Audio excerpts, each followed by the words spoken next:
ഒരു വളരെ കോമൺ ആയിട്ടുള്ള ഒരു കണ്ടീഷൻ നമ്മൾ കാണുന്നത് അല്ലേ. ഏറ്റവും കൂടുതൽ സ്ത്രീകളിലാണ് ജോയിൻറ്റ് പെയിൻസും തേയ്മാനം കാണുന്നതും ചികിത്സക്ക് വരുന്നതും. അതിന് കുറച്ച് കാരണങ്ങളുണ്ട്.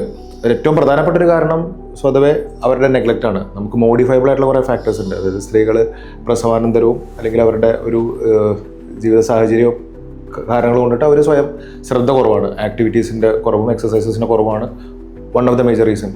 രണ്ടാമത് ഇവരുടെ ഈ ഒരു ഹോർമോണൽ ഇഷ്യൂസ്, എസ്പെഷ്യലി ഈ മെനോപോസിന് എടുക്കുന്ന ഒരു ഏജിൽ അവർക്ക് വരുന്ന ഒരു മെറ്റബോളിക് ഇഷ്യൂസ് കാരണം ഓസ്റ്റിയോപ്പീന വളരെ post menopausal bone mass loss ഉണ്ടാവും. പിന്നെ ഒന്നുള്ളത് അവരുടെ ജോലി രീതികളാണ്. എസ്പെഷ്യലി നമുക്ക് അറിയാം, അവരിപ്പോൾ ഈവൻ കിച്ചണിൽ നിൽക്കുകയാണെങ്കിലും കുക്കിംഗ് ആണെങ്കിലും യൂട്ടൻസിൽസോ ക്ലീനിങ് ആകുന്ന സമയത്തൊക്കെ ആണെങ്കിലും ആ നിൽക്കുന്ന ഒരു പോസ്റ്റർ ഉണ്ട് പലപ്പോഴും.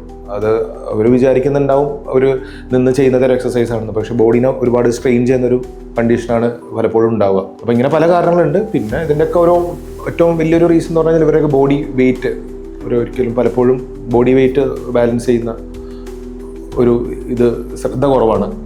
പക്ഷെ ഇപ്പോൾ വരുന്ന ഈ ഒരു ജനറേഷനിൽ ഒരുപാട് സ്ത്രീകൾ നല്ലോണം ശ്രദ്ധിക്കുന്നുണ്ട്. അവർ പല രീതിയിൽ ഇപ്പോൾ ജിമ്മിൽ പോയിട്ടാണെങ്കിലും സൂംബ ചെയ്തിട്ടാണെങ്കിലും വർക്കൗട്ട് ചെയ്തിട്ടാണെങ്കിലും ഒക്കെ അവർ വെയിറ്റ് മെയിൻറ്റെയിൻ ചെയ്യാനായിട്ട് ഉള്ളൊരു ശ്രദ്ധ നല്ല രീതിയിൽ അവർ ചെയ്യുന്നുണ്ട്. അപ്പോൾ ഈ കാരണങ്ങളൊക്കെ കൊണ്ടിട്ടാണ് നമ്മൾ സ്ത്രീകളിൽ കൂടുതലായിട്ട് ജോയിൻറ്റ് പ്രോബ്ലംസും തേയ്മാനവും കാണുന്നത്.